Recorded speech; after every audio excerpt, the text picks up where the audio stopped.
Viewers, ஏழாம் அறிவு படத்துல வில்லன் மனிதர்களை ஹிப்னோடைஸ் பண்ற மாதிரி மனிதர்கள் எப்படியெல்லாம் விலங்குகளை ஹிப்னோடைஸ் பண்றாங்கங்கறத பத்தி தான் நம்ம இந்த வீடியோல பார்க்க போறோம். இந்த விலங்குகள் செய்யற விஷயங்கள் எல்லாம் பார்த்து கண்டிப்பா என்ஜாய் பண்ணுவீங்க. அதுலயும் இந்த கிளியாட டான்ஸ் எல்லாம் வேற லெவல்ல இருக்கும்.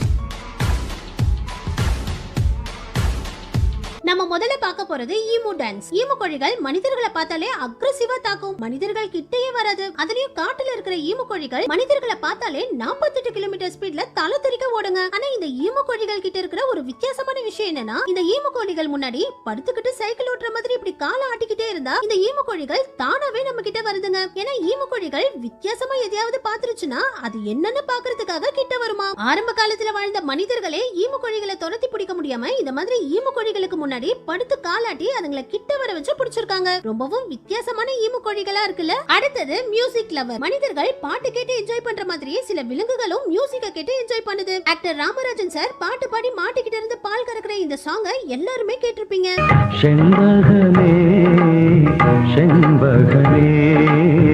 இது சும்மா படத்துக்காக வச்ச சீன் இல்ல. உண்மையிலேயே மாடுகள் ரிலாக்ஸிங்கான மியூசிக்களை கேட்டு என்ஜாய் பண்ணுது. இந்த வீடியோல இவர் கிட்டார் வாசிக்கும் போது இந்த மாடுகள் எல்லாம் எப்படி அமைதியா லைனா நின்று இவர் வாசிக்கிற மியூசிக்கை கேக்குது பாருங்க. வயலின் மியூசிக்க கூட மாடுகள் ரொம்பவும் என்ஜாய் பண்ணி கேக்குதாம். இதனாலதான் கிராமங்கள்ல மாடு கிட்ட இருந்து பால் கறக்கும் போது பாட்டு பாடிக்கிட்டே பால் கறக்குறாங்க. மாடுகளாவது அமைதியா நின்றுதான் மியூசிக்க கேக்குது. ஆனா கிளிகள் மனிதர்கள் மாதிரி மியூசிக்க கேட்டு நல்ல உடம்ப எல்லாம் அசைச்சு டான்ஸ் ஆடி என்ஜாய் பண்ணுது.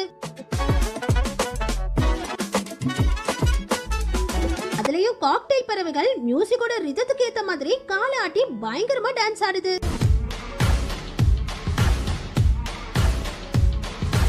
அடுத்தது ஸ்லீப்பிங் அனிமல்ஸ். ஹிப்னோடைஸ் பண்ணி எல்லா விலங்குகளையும் தூங்க வைக்க முடியும்னு கன்சாவா சென்சைங்கிறவர் சொன்னாரு. இவர் விலங்குகள் கிட்டயே போகாம சில கை அசைவுகளையும் சில சத்தங்களையும் எழுப்பி நிறைய விலங்குகளை தூங்க வச்சு காட்டியிருக்காரு. ரொம்பவும் ஆபத்தான பைசனை கூட ஹிப்னோடைஸ் பண்ணி இவர்கிட்ட அமைதியா வந்து நிக்க வச்சிருக்காரு. இதே மாதிரி சைனாவை சேர்ந்த இந்த 5 வயசு பொண்ணு விலங்குகளை கையால தடவி கொடுத்து அந்த விலங்குகளை எல்லாம் தூங்க வச்சிருக்கு. வெறும் 2 நிமிஷத்துல நாய், முயல், கோழி, தவளை, பல்லின்னு இந்த 5 விலங்குகளையும் எல்லார் முன்னாடியும் ஸ்டேஜ்லயே தூங்க வச்சு காட்டியிருக்கு. ஒவ்வொரு ஒவ்வொரு முறைகள்ல ஹிப்னோடைஸ் பண்ணி தூங்க வைக்கிறாங்க. கடல்ல வாழ்ற லாப்ஸ்டரை இப்படி தலைகீழா திருப்பி இதோட ஃப்ரண்ட் பகுதியை இப்படி தடவிக்கிட்டே இருந்தா லாப்ஸ்டர் கொஞ்ச நேரத்துக்கு அசையாம அப்படியே நிக்குமா. இதே மாதிரி பூனைகள் கழுத்துல கரெக்டான இடத்துல ஒரு சின்ன கிளிப்ப மாட்டினா கூட அந்த பூனை அசையாம அதே இடத்துல அப்படியே இருக்குமா. ஏன்னா நம்ம பூனை கழுத்துல இந்த மாதிரி ஒரு கிளிப்ப மாட்டும் போது தாய் பூனை தான் இதோட கழுத்தை புடிச்சுக்கிட்டு இருக்கும்னு நினைச்சு பூனை குட்டிகள் அசையாம அப்படியே இருக்குமா. இதே மாதிரி முயலை இந்த மாதிரி தலைகீழா தூக்கி முயலோட வயித்துல தடவி கொடுத்தா முயலும் உடனே தூங்கிடுமா. பல்லிய கூட இந்த மாதிரி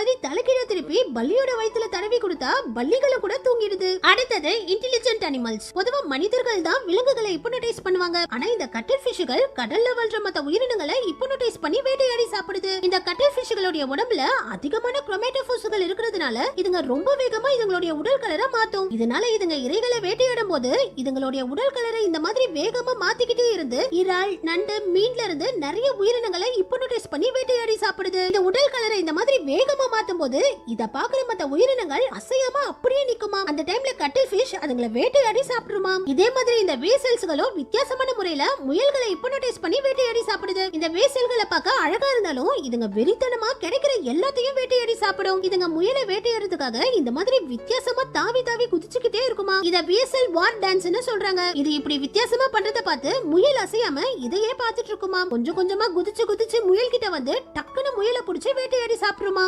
வேட்டையாடுறதுக்காக தான் இந்த விஎஸ்எல் இப்படி குதிச்சு குதிச்சு விளையாடுதுன்னு தெரியாம முயல் இந்த விஎஸ்எல்லையே பார்த்துட்டு இருக்கிறதுனால இந்த விஎஸ்எல்கள் முயல்களை ஈஸியா ஏமாத்தி வேட்டையாடுது. அடுத்தது ஸ்னேக் கேச்சர். சோஷியல் மீடியாஸ்ல நிறைய போலியான பாம்பு பிடிக்கிற வீடியோக்கள் இருக்கு. நம்ம இந்தியாவுல ரொம்ப வருஷங்களா மகுடி ஊதி தான் பாம்பு பிடிச்சிட்டு இருந்தாங்க. மகுடி ஊதும் போது பாம்பு மகுடி ஊதுறவங்க சொல்றத அப்படியே கேட்கும். ஆனா பாம்புக்கு காதே கிடையாது. அதுங்களால எந்த சத்தத்தையும் கேட்க முடியாது. அப்புறம் எப்படி மகுடி ஊதும் போது பாம்பு மகுடி ஊதுறவங்களை கடிக்காம அப்படியே இருக்குதுன்னா மகுடி ஊதும் போது ஏற்படுற அதிர்வுகளை பாம்புகளால உணர முடியும். தொடர்ந்து அதிர்வலைகளை ஏற்படுத்திக்கிட்டே இருந்தா பாம்புகள் அந்த அதிர்வலைகளை உணர்ந்து நம்மள கடிக்காம அமைதியா நிக்குமா. இதனாலதான் மகுடி ஊதுறவங்க பாம்பை கூடைக்குள்ள அடைக்கிற வரைக்கும் நிறுத்தாம தொடர்ந்து மகுடிய ஊதிக்கிட்டே இருக்காங்க. இதே மாதிரி மயோட்டோனிக் ஆடுகளும் அதிகமான அதிர்வலைகளை கேட்டா டக்குன்னு இப்படி பொம்மை மாதிரி கீழே விழுந்துடும். சவுத் அமெரிக்கால தான் இந்த ஆடுகள் அதிகமா இருக்குது. இந்த ஆடுகளுக்கு மயோட்டோனியா கான்ஜெனிட்டல்ங்கிற ஜெனடிக் குறைபாடு இருக்கு. இதனால திடீர்னு இந்த ஆடுகளை பயமுறுத்தினாலோ அளவுக்கு அதிகமான அதிர்வலைகளை ஏற்படுத்தினாலோ இந்த ஆடுகளுடைய மசில்ஸ் எல்லாம் ஸ்ட்ரக் ஆகி இந்த ஆடுகள் அசையாம அப்படியே விழுந்துடும். இதனால இந்த ஆடுகளுக்கு எந்த பாதிப்பும் ஏற்படுறது இல்ல. கொஞ்ச நேரத்துக்கு அசையாம இப்படி கீழே விழுந்துட்டு அதுக்கப்புறம் நார்மல் ஆயிடும். நம்ம கடைசியா பார்க்க போறது crocodile hypnotize. ரொம்பவும் ஆபத்தான முதலைகளை கூட சிலர் அசால்ட்டா ஹிப்னோடைஸ் பண்றாங்க. முதலையை இப்படி தலைகீழ திருப்பி இதோடைய வாயை ஸ்ட்ராங்கா புடிச்சுக்கிட்டு இதோடைய வயித்துக்கு கீழே தடவி கொடுத்தா முதலையே தூங்கிடுமா. சின்ன முதலையில இருந்து பெரிய முதலைகள் வரைக்கும் எல்லா முதலைகளையும் இந்த மாதிரி ஹிப்னோடைஸ் பண்ணி தூங்க வைக்க முடியுமா. இதே மாதிரி தவளைகள் கண்ணுகிட்ட இந்த ஸ்பைரல் ரிங்ஸ்களை காட்டினா தவளைகள் அசையாம அப்படியே இருக்குமாம். ஏன்னா தவளைகள் எல்லா விஷயங்களையும் இதோடைய கண்களால கூர்ந்து கவனிக்குமாம். இதோடைய கண்ணுகிட்ட இந்த ஸ்பைரல் ரிங்ஸ் சுத்திக்கிட்டே இருக்கும்போது தவளைகள் இது எப்போ சுத்தி முடியும்னு இத கூர்ந்து பார்த்துக்கிட்டே அசையாம அப்படியே நிக்குமாம். ஓகே வியூவர்ஸ், இதுல உங்களுக்கு பிடிச்ச விலங்கு எதுங்கிறதையும் அடுத்து எதை பத்தி வீடியோ பண்ணலாங்கிறதையும் கமெண்ட்ஸ்ல சொல்லுங்க. இந்த வீடியோ பிடிச்சிருந்தா லைக் பண்ணுங்க, ஷேர் பண்ணுங்க. நம்ம சேனலை புதுசா பாக்குறவங்க தமிழ் கலட்டா நியூஸ் சேனலுக்கு சப்ஸ்கிரைப் பண்ணுங்க. கூடவே பக்கத்துல உள்ள பெல் ஐகானையும் கிளிக் பண்ணுங்க.